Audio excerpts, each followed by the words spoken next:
presente, une lo que era el mito de Don Juan, de Doña Inés, con la actualidad, lo que está pasando.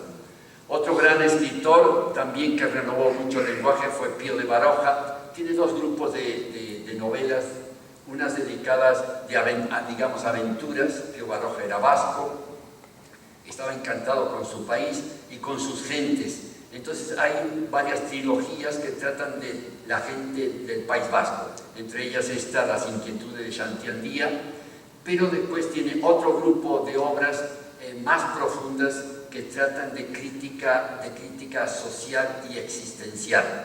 Entre ellos están estos, he destacado La Busca. La Busca es un muchacho que viene de provincia a Madrid y se encuentra con que no encuentra precisamente nada. Va a los barrios bajos, sufre el desprestigio de la gente, que lo aborrecen, sufre y se pregunta entonces, ¿qué hago yo en este mundo? ¿Qué hago yo en esta España de hoy día?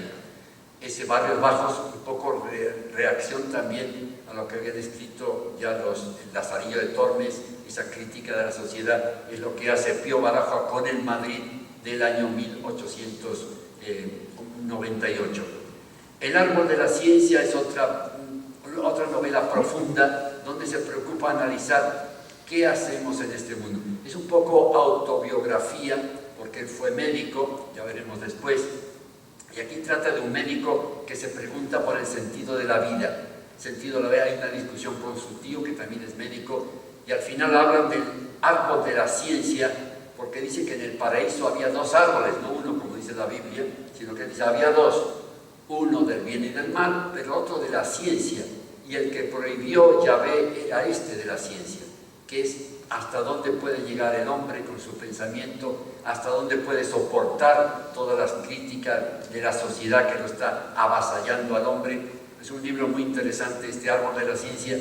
Al final, Pío Baroja, el único remedio que le da al protagonista es el suicidio. Hasta qué punto estaba preocupado Pío Baroja por no encontrar solución que tiene que acabar con su personaje. Otro gran innovador en este plano literario fue Unamuno, por supuesto el gran Unamuno. Él más bien que libros como estos de Azorín y de Pío Baroja, era más una literatura filosófica. Son libros, novelas filosóficas, es decir, novelas que a él no le importaba mucho la anécdota, lo que contaba, sino la reflexión de sus personajes. Entre ellas está Niebla, y como ya la palabra lo dice, una cosa no era poco clara, una neblina.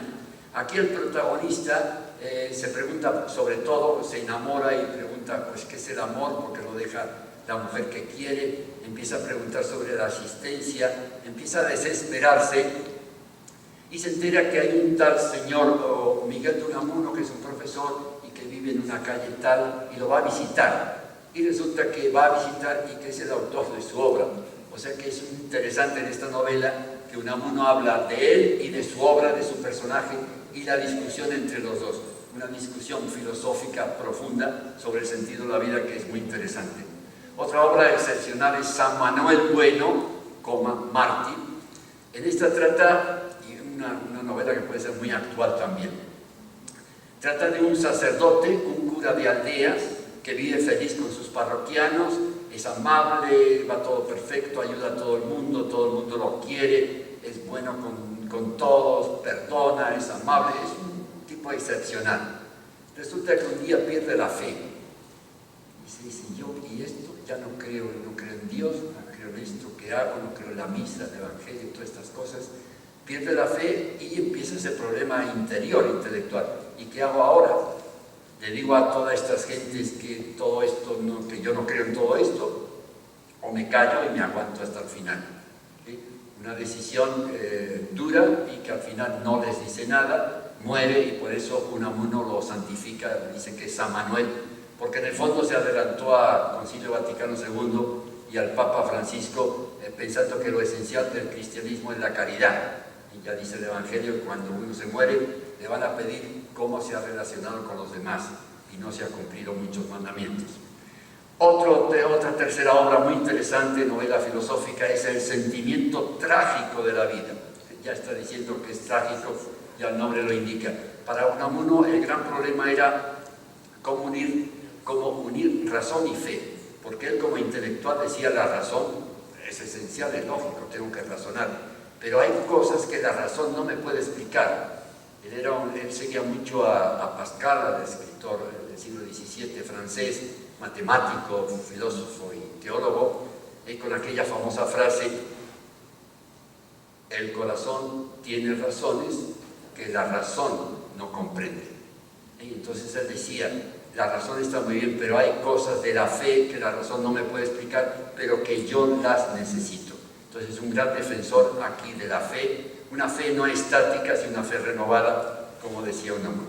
En fin, el último que quiero mencionar, y después hablaremos un poquito de él también, es Valle Inclán. Don Ramón del Valle Inclán era gallego, escribió Tirano Banderas porque estuvo 3 veces en México, y después de la primera vez, con todo lo que oyó, lo que vio, lo que leyó allá, escribió esta obra que sigue la tradición de las novelas sobre dictadores en América Latina. Acuérdense, la primera fue del argentino que escribió sobre, ¿se acuerdan los argentinos? El argentino que escribió Don Domingo Faustino Sarmiento, que escribió sobre el dictador, ¿cómo se llama? Rosas. El dictador Rosas, sí señor. El dictador Rosas entonces habla un poco, siguiendo esa tradición, habla entonces de los dictadores, de ese dictador que no lo sitúa en un país determinado, sino en cualquier país de América Latina. Ahí acaba con ironía, con las muertes, es un poco exagerado, como después vamos a ver, pero eso hizo conocer un poco en España esa situación en Hispanoamérica que no se conocía. Y después tiene esta última obra de otoño, sonata de invierno, de Don Ramón del Valle Inclán, donde trata el personaje de Don Juan, pero es un Don Juan que está viviendo ahora en el fin del siglo XIX, y que dice de él, el mismo autor, que es un Don Juan feo, católico y sentimental. O sea, con esas 3 cosas, ¿a dónde pudo llegar este Don Juan? En fin, eso un poco para que vean las ideas de estos escritores, pero la generación del 98 se centró en 3 grandes temas para actualizar el conocimiento de España. Uno de ellos es la historia, pero la historia, decían ellos, no la gran historia de batallas, de guerras, sino, como decía Miguel de Unamuno, la de millones de hombres sin historia, es decir, la historia del español normal de cualquiera de las regiones de España. En eso ayudó mucho a ese despertar y conocer la historia de España, de la gente de España, los cuadros que estuvieron en esa época, que se pintaban en España, en cada una de las regiones españolas. Y después el regreso a la literatura profunda de España, empezando con Jorge Manrique, lo vuelven a reivindicar, porque ellos también dice que triste es que tengan que venir críticos extranjeros para decirnos la grandeza de nuestros escritores. Entonces ellos revalorizan entonces todos estos escritores, empezando por Jorge Manrique, La vida es un camino, la vida es un río, vanidad de vanidades, el poema del Cid, aquel del que se decía qué gran vasallo si hubiese un buen señor, o Gonzalo de Berceo con la renovación del castellano que empezaba a formarse en esa época, aquel que pedía un vaso de buen vino por hablar en román paladino, que todavía se dice en España, no sé si en alguno de sus países cuando se dice háblame claro, háblame en román paladino. Bueno, eso fue Gonzalo de Berceo el que dijo, para hablar como habla el vecino con sus amigos. O el arcipreste de Ita, para mencionar los antiguos. Y también todos los del siglo de oro. Fray Luis León, que ya hablamos, el gran humanista, el gran defensor del pueblo, que se tiene que enterar de la Biblia escrita en castellano, por eso tradujo con gran problema que tuvo con la Inquisición. Cervantes, por supuesto, y después estos 2 grandes poetas, Góngora y Quevedo, y sobre que con una enemistad que le sirvió también de progreso literario, porque acuérdense de la poesía, el poema que le dedica Quevedo a Góngora, como ven ahí no se nota mucho su nariz, pero érase un hombre a una nariz pegada, érase una nariz superlativa. Las 12 tribus de narices eran, así como trataba Quevedo a Góngora, pero recibió eso para esa enemistad desarrollar toda su literatura. Otro tema importante fue el paisaje. Los españoles desconocían a la España y para estos escritores decían que la base del patriotismo es la geografía. Hay que empezar conociendo a su país, si no, después de qué vamos a hablar. Hay que conocer el país, por eso todos ellos viajaron mucho. Azorín fue el que más viajó por todos los pueblos de España, pero todos ellos viajaron mucho y mostraron en sus escritos lo que era esa España auténtica. Y para buscar una región, pues eligieron la región que fue el origen de la España moderna, que fue Castilla, el origen también del idioma que se habla, el castellano. Un acercamiento estético, bello, claro, a ese paisaje. Y aparte de Azorín, hay que destacar también Antonio Machado, que es un gran conocedor entonces de esa España, y reflejándola a través de sus poemas. Es como se puede conocer el paisaje, el paisanaje de esa España a través de estas poesías, por ejemplo, que menciona aquí. Y lo interesante de él, como de los otros también miembros del 98, es que no desesperaban, siempre marcaban un punto de optimismo.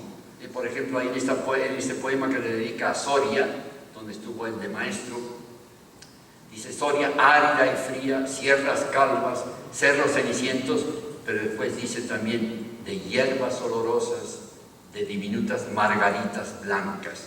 O sea que siempre da un toque de optimismo en lo que hace. Un toque de optimismo lo dio también a un olmo seco. Parece que estaba paseando un día por el río Duero y vio un olmo donde le salía una ramita verde. Y entonces le dedicó un poema. Al olmo viejo, en la mitad podrida por las lluvias de abril y el sol de mayo, algunas hojas verdes le han salido. El olmo centenario en la colina que lame el Duero. Un musgo amarillento le mancha la corteza blanquecina al tronco carcomido y polvoriento. Ejércitos de hormigas en hilera van trepando por él y en sus entrañas urden las arañas sus telas.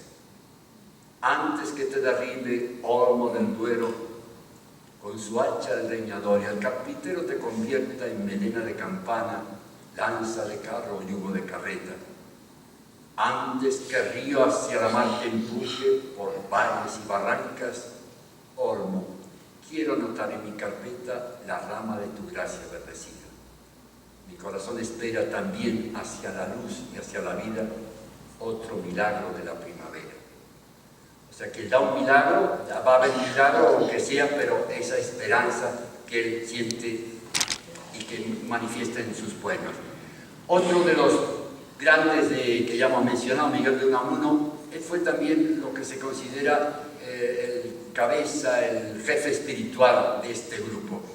Fue rector de la universidad, ya lo saben, fue el de la famosa frase "me duele España", qué terrible a un escritor decir "me duele España", porque él sentía realmente esa situación en esos años en España.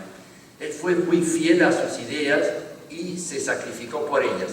Primero cuando mencionaron antes la dictadura de Primo de Rivera con el rey Alfonso XIII, que la permitió. Él la criticó, Alfonso XIII criticó a Primo de Rivera y lo tuvieron que mandar exiliado a las Islas Canarias.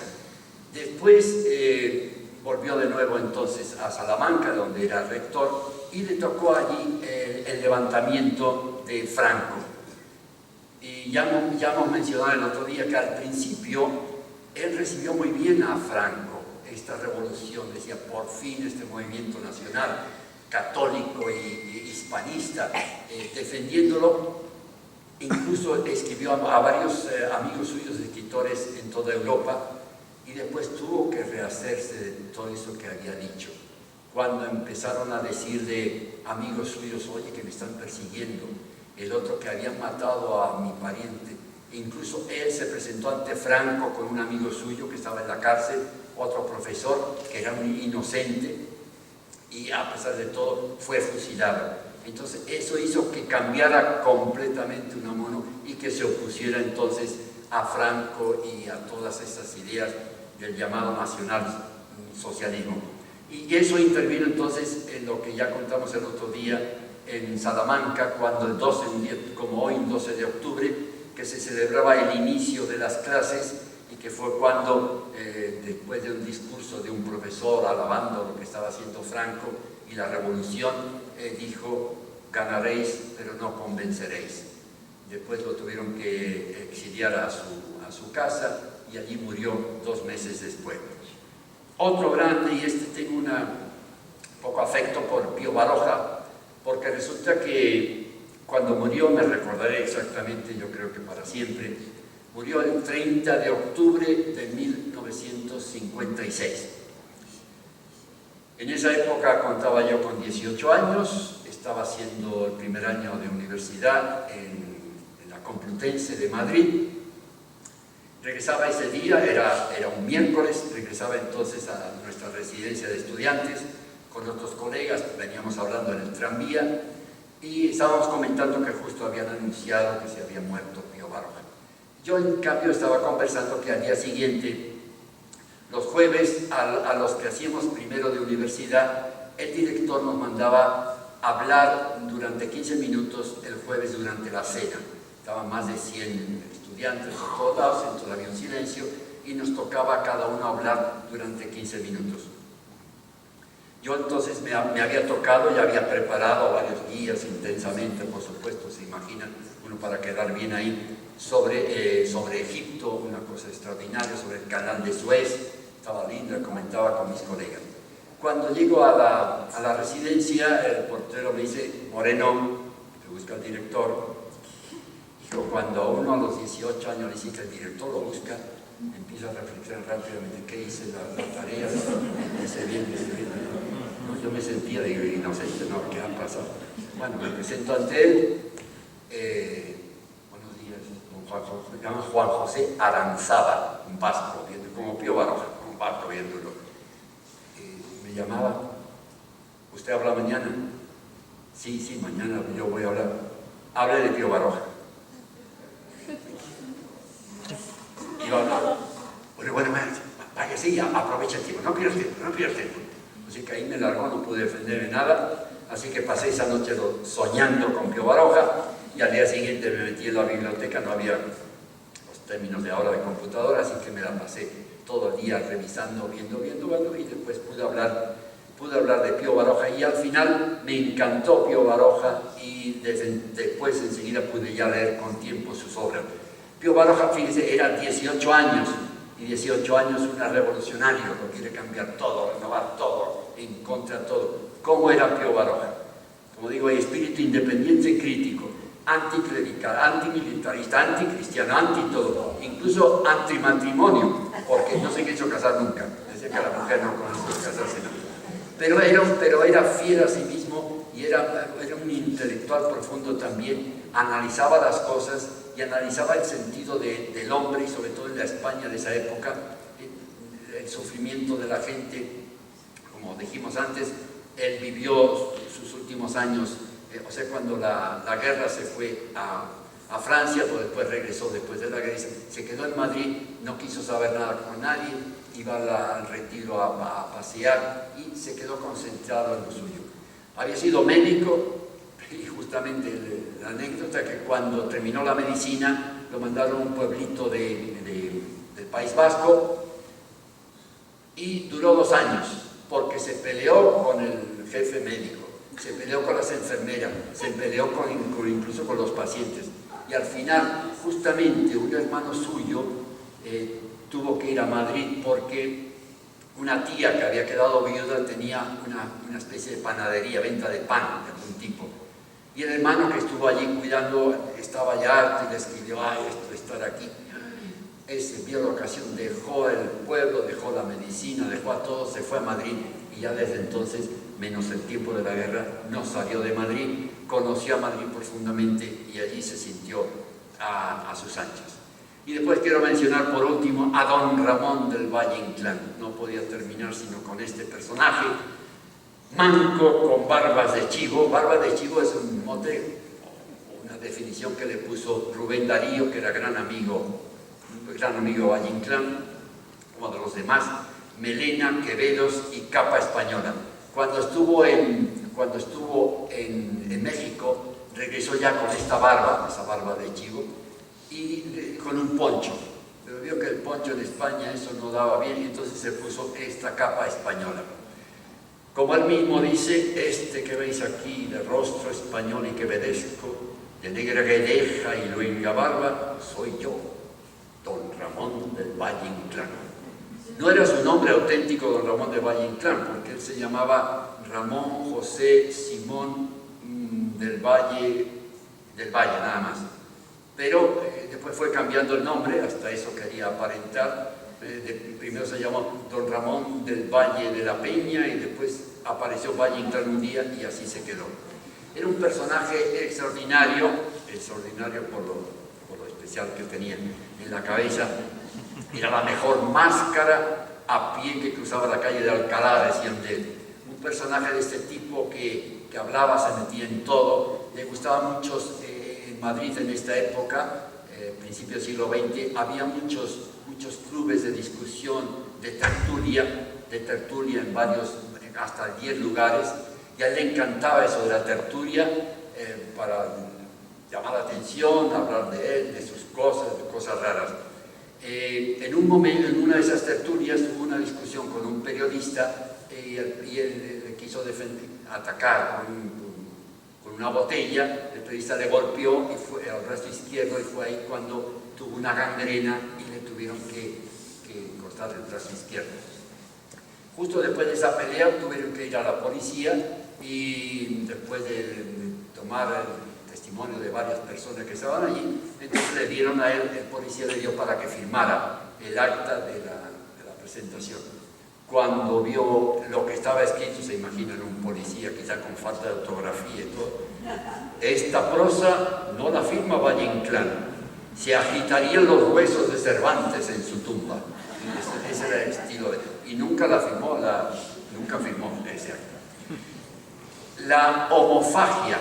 Resulta que en otra de las discusiones, estaban discutiendo con ese grupo, hablaban, se reían, y salió la palabra homofagia.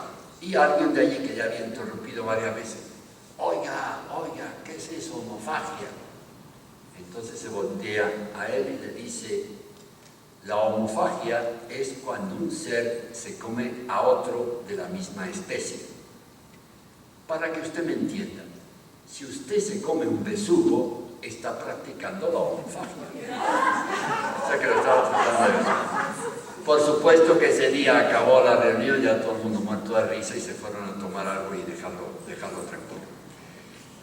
Hasta el final de sus días mantuvo esa rareza, un poco lo que fue después Salvador Dalí en pintura, en Cataluña, hasta tal punto que 2 días antes de fallecer dijo, no quiero a mi lado ni cura discreto, ni fraile humilde, ni jesuita sabiondo. O sea que hasta el final mantenía un poco esa ironía de la vida. Solo un personaje así pudo ser capaz de crear lo que se llamó el esperpento. El esperpento, sobre todo en la obra de Luces de Bohemia, que publicó en 1930, el personaje principal es Max Estrella. Este personaje principal está en los últimos días de su vida. Era un poeta mediocre, estaba ya ciego y está contando las últimas horas de su existencia. Por supuesto, en el Madrid donde acaba criticando a todo, riéndose de todo, pero con este estilo esperpéntico donde une lo grotesco con lo absurdo, porque él decía que era lo que reflejaba la realidad de España. En España no hay héroes, hay gente grotesca, gente tonta, gente inculta. Es así como trataba Valle Inclán a los españoles de esa época, y un poco reflejando en este esperpento para decir la realidad. En la escena 13 lo explica, él veía la realidad de España como en esos espejos de pueblo, en esos espejos de las fiestas, donde la imagen es cóncava o convexa y está todo deformado. Dice, así veía él la realidad de la España de su época como un esperpento, como una irrealidad. Espero que algo se les haya quedado de todo este rollo que hemos tenido ahora, sobre todo mi parte ahí. ¿Se imaginan que todo esto sería para dedicarle horas y horas? a esta generación con cada uno de los escritos. Cada uno de los escritores tiene su riqueza, su belleza, pero en fin, por lo menos espero que algo se haya quedado ahí. Ya saben que las bibliotecas o también ahora esos libros los pueden recordar o pueden releer o leer acá por internet, que es más fácil en su casa tranquilamente.